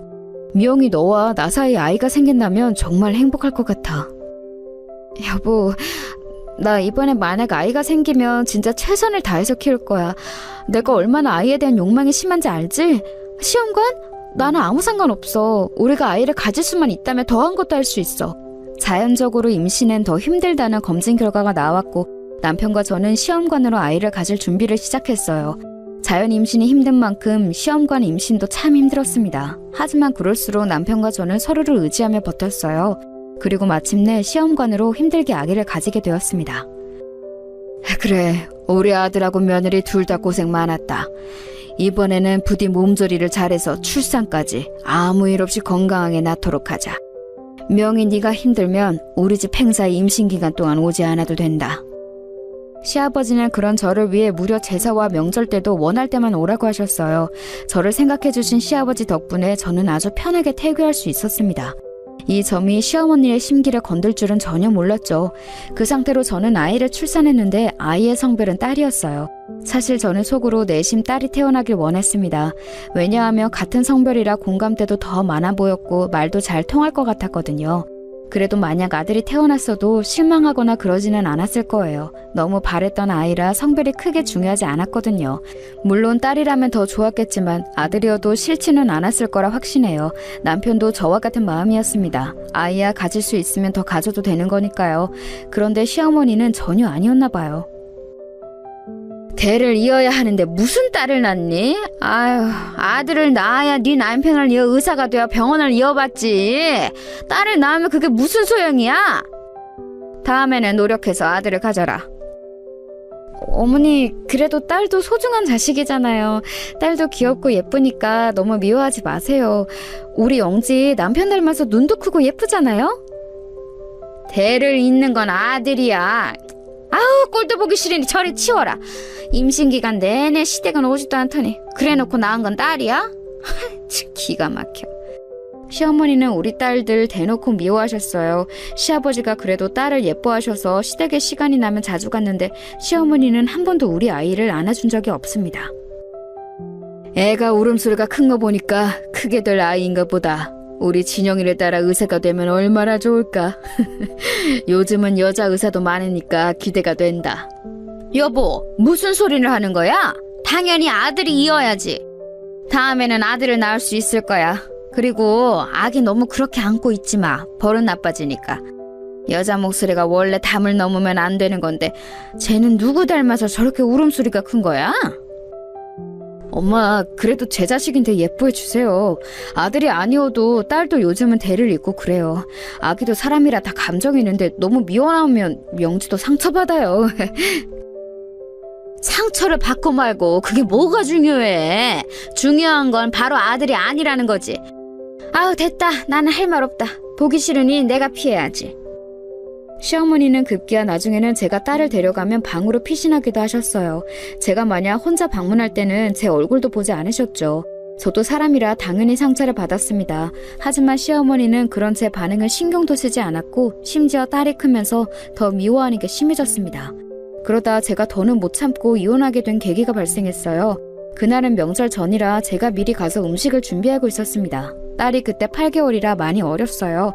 아직 어른들이 먹는 음식을 다 먹이지는 않고 있던 상태였습니다. 그런데 제가 요리하느라 정신없는 사이 시어머니가 어른들이 먹는 김치를 딸한테 먹이더라고요. 매운 게 입에 들어간 딸은 숨을 헐떡거리며 울기 시작했어요. 어머니, 영지한테 뭐 먹이셨어요? 혹시 김치 먹이셨어요? 아직 너무 아기라서 물에 씻은 김치도 먹이면 안 되는데. 어떡해. 아가 괜찮아? 세상에 어떡하지? 아니, 너무 어릴 때부터 그렇게 가려서 먹이면 아이한테도 좋지 않아. 너는 왜 그렇게 애가 유난이니? 나는 우리 진영이 키울 때 그렇게 유난으로 키우지 않았어. 애를 좀 방목하며 키워야 잘 자라지. 우리 아들 봐라. 그러니까 의사 됐잖아. 그건 나중 일이고요. 지금은 우리 딸 겨우 8개월이잖아요. 아무리 제가 싫고 딸이 마음에 들지 않으셔도 이렇게 매운 김치를 먹이시면 어떡해요. 어머니, 진짜 너무하시네요. 뭐? 너 말 다 했어? 지금 시어머니한테 소리를 질러? 너 미쳤어? 지금 뭐 하자는 거야? 딸 낳은 게 자랑이니? 엄마 없이 자란 걸 이렇게 티내는 거야? 네? 지금 뭐라고 말씀하셨어요?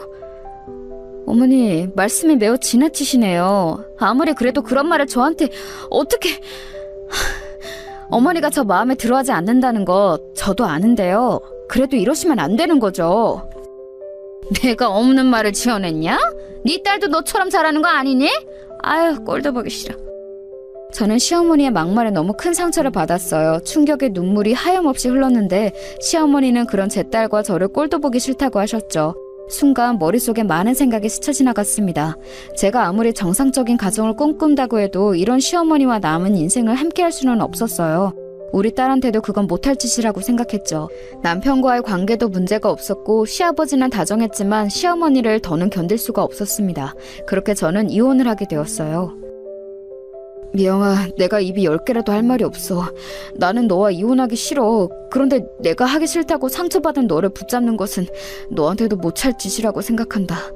그동안 나와 살아줘서 고마워. 우리 서류상으로 이혼해도 인연을 끊지는 말자. 나는 너를 아직 사랑해. 나도 당신은 최고의 남편이자 아빠라고 생각해. 당신 엄마가 싫어서 이혼하는 거지 당신과의 인연의 끈이 끊어진다고는 생각하지 않아. 내가 얼마나 정상적인 가정을 꿈꿨는지 알지? 우리 영지를 위해서도 우리 계속 연락하자. 당연하지. 내가 미영이 너를 사랑하는 것처럼 영지도 무척 사랑해. 우리가 영지를 가지려고 얼마나 노력했는지 기억나지? 영지를 위해서라도 계속 연락하자. 적어도 우리가 딸한테 부끄러운 엄마와 아빠가 되기는 싫어. 제가 시어머니에게 시집살이를 너무 크게 당했던 것을 남편은 이미 알고 있었어요. 그래서 저를 미안해서 붙잡지 못한다고 했죠. 남편도 저도 딸을 가지려고 노력을 했었기에 연락을 끊지는 않았습니다. 실제로 이혼하고 제가 딸과 같이 살 수 있도록 아파트도 얻어주었어요. 여보, 고마워. 앞으로 영지 키우면서 나도 자립할 수 있도록 노력할게. 당신은 진짜 어머니만 아니었으면 내가 절대 이혼하지 않았을 거야. 아니야, 우리 엄마는 내가 어렸을 때부터 유난히 심했어. 그리고 미영아, 나는 네가 일하지 않았으면 좋겠어. 내가 돈을 충분히 줄 수 있으니까 영지를 위해서라도 집에서 편하게 있어. 너는 항상 엄마의 손길을 원했잖아. 정말 그래도 될까? 그럼 나중에 영지가 학교에 가서 내가 시간이 생길 때까지는 고맙게 도움을 받을게. 실제로 남편은 월마다 돈도 넉넉하게 보내주었어요. 시간이 나면 집에 와서 영지와 놀아주고 여행도 같이 다녔습니다. 이혼하며 연락처를 아예 바꿔서 시어머니와 연락은 더하지 않았습니다. 오히려 시부모님과 연락은 안 하고 남편과 있는 시간이 늘어나서 사이는 더 좋아졌어요. 우리가 낳았지만 진짜 우리 영재 천재 아니야? 내 새끼인데 너무 똑똑하고 사랑스러워. 내가 매일 같이 있지 못해줘서 미안해. 나중에 시간이 많이 흐르면 그때 우리 다시 합치자. 그리고 영지 키우면서 필요한 게 있으면 언제든지 말해. 그렇게 남편과 저는 틈만 나면 만나서 같이 영지를 키웠어요. 우리 딸은 제 인생에 있어 가장 큰 축복이었습니다. 만약 영지가 없었으면 저는 정상적인 삶을 살 수 없었을 거예요. 아이가 저한테 미친 영향은 그 정도로 엄청났어요. 엄마, 나 오늘 학교에서 1등해서 상장 받았어. 선생님이 잘했다고 칭찬해줬어. 너무 기뻐서 받자마자 엄마한테 보여주려고 가져왔어. 아빠한테도 전화로 알려주자. 뭐? 1등? 세상에, 확실히 우리 딸은 아빠 머리를 닮았네. 아빠가 들으면 너무 좋아하겠다. 너무 수고했어. 영지야, 사랑해. 딸이 자라면서 이혼가정이라고 차별을 받을까 얼마나 걱정했는지 몰라요. 남들이 뭐라 하는지는 전혀 관심 없었고 저는 상관이 없었는데 딸의 상태가 걱정되었죠. 그런데 다행히 남편과 제 사랑을 듬뿍 받고 자란 딸은 본인의 부모가 이혼 상태라는 것을 정확히 알고 있었어요. 이혼 가정이 뭐라고 뒤에서 뭐라 하는 거지? 엄마, 나는 남들이 우리 가족에 대해 뭐라 하든지 아무 신경이 쓰이지 않아. 중요한 것은 엄마랑 아빠가 나를 얼마나 사랑하는지가 중요하지. 안 그래? 아유, 우리 딸 엄마 닮아서 말도 잘하네. 그렇지, 그게 제일 중요한 거야. 그러니까 남자들이 하는 말은 전혀 신경 쓰지 않아도 돼.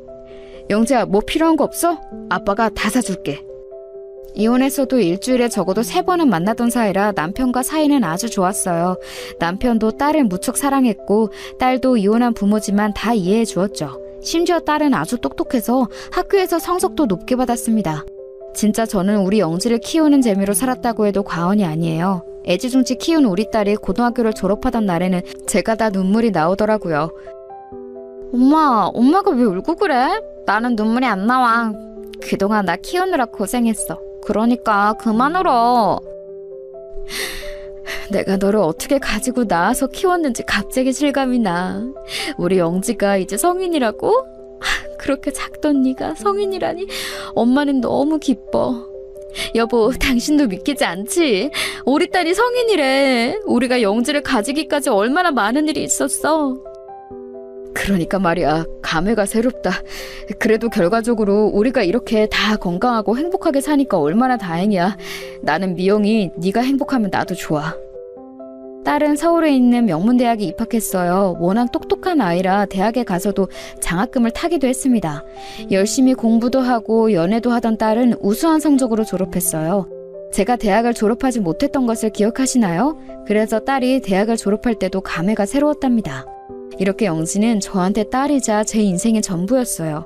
대학을 졸업하고 대기업에 입사한 딸은 몇 년 일하더니 글쎄 결혼하겠다며 사위를 데려왔습니다. 안녕하세요, 장모님. 영지한테 얘기 들었습니다. 혼자 영지 키우느라 고생 많으셨어요. 앞으로 제가 영지 손에 물 한 방울 묻히지 않게 하겠습니다. 사위는 아주 듬직한 풍채를 가지고 있었어요. 서글서글한 인상이 아주 좋았습니다. 저런 남자라면 우리 딸을 믿고 보낼 수 있겠다 싶었어요. 그런데 남편도 같이 있었는데 사위가 돌아간 후 남편이 저에게 슬며시 말을 꺼냈습니다. 그런데 뭔가 찜찜해. 말로 설명할 수 없는 그 무언가가 있어. 뭔가 걸리는데 뭘까? 내가 너무 예민하게 반응하는 건가? 여보, 왜 그래? 그래도 우리 영지가 드디어 결혼하는데 괜히 안 좋은 생각하지 마. 대수롭지 않게 넘기고 딸과 사위의 결혼을 진심으로 축하했습니다. 남편이 도움을 많이 줘서 호화스러운 결혼식을 올릴 수 있었어요. 행복해하는 딸의 얼굴을 보고 저는 눈물이 멈추질 않았습니다. 우여곡절이 유독 많았던 인생인데 그래도 하나밖에 없는 딸이 드디어 결혼하니 감개무량했어요. 영재야, 행복하니? 결혼 생활은 어때? 엄마는 네가 물가에 내놓은 아이 같아. 우리 딸 혹시 먹고 싶은 거 있어? 엄마가 너 가졌을 때는 그렇게 귤이 먹고 싶었는데. 나는 결혼하길 잘한 것 같아. 엄마랑 둘이 살 때도 행복했는데 확실히 결혼하니까 이런 게 사랑이구나 느껴져. 먹고 싶은 것은 남편이 사주고 있으니까 그런 걱정하지 마. 엄마, 내가 이따 다시 연락할게. 딸이 결혼해서 집을 나갔어도 저는 늘 그리웠어요. 결혼하며 다른 지역으로 가서 시작했기 때문에 더 걱정되었죠. 그런 딸에게 전화를 걸어 자주 안부를 확인하고는 했답니다. 그런데 이상한 일이 일어났어요. 평소에 딸과 저는 적어도 이틀에 한 번은 문자로라도 안부를 주고받았거든요. 그런데 딸에게 아무런 연락이 오지 않더라고요. 그런 기간이 일주일이 지나자 저는 남편에게 말했어요. 영재한테 연락이 일주일이 넘게 없어. 무슨 일이 생긴 거 아닐까? 원래 이렇게 연락이 안 되던 애가 아닌데. 사위한테 연락해볼까? 그래? 내가 전화해볼게. 이상하다. 그러고 보니 나에게도 딱히 연락이 없네. 원래 영재가 나한테 먼저 연락을 자주 했었거든. 남편과 저는 이상함을 눈치채고 사위에게 연락했더니 대수롭지 않게 받더라고요. 아, 영재요? 아마 집에 있을 거예요. 제가 연락하라고 할게요. 장모님 걱정하셨군요. 너무 걱정하지 마세요. 사회에 연락을 받고 종일 딸의 연락을 기다렸는데 아무리 기다려도 연락이 오지 않았어요. 남편과 저는 진지하게 경찰에 신고할까 고민했습니다. 여보, 아니야. 일단 신고하기 전에 사위 회사에 가보자. 사위 얼굴을 보면 우리가 눈치챌 수 있을 거야. 남편의 말을 듣고 저는 남편과 같이 사위의 회사에 찾아갔습니다. 사위는 우리 부부를 보고 활짝 웃으며 반겼어요. 그 모습을 보고 내심 속으로 긴장을 풀게 되었습니다. 우리 영지가 도통 연락이 되질 않아. 저번에 자네가 말한 대로 연락을 계속 기다렸는데 안 오더라고. 찾아갈까 생각했지만 사돈댁과 같이 사니까 그럴 수도 없고. 그런데 우리 딸이 걱정이 돼가지고 이렇게 찾아왔어. 일하는데 방해해서 미안하네. 아니에요, 장모님. 저는 이해합니다. 그리고 사실 제가 일부러 말하지 않았던 사실이 있어요. 장인어른 장모님, 사실 영지가 많이 아파요. 그래서 미국에 요양 보냈어요. 영지가 절대 부모님께 알리지 말라고 해서 끝까지 비밀로 하려고 했는데.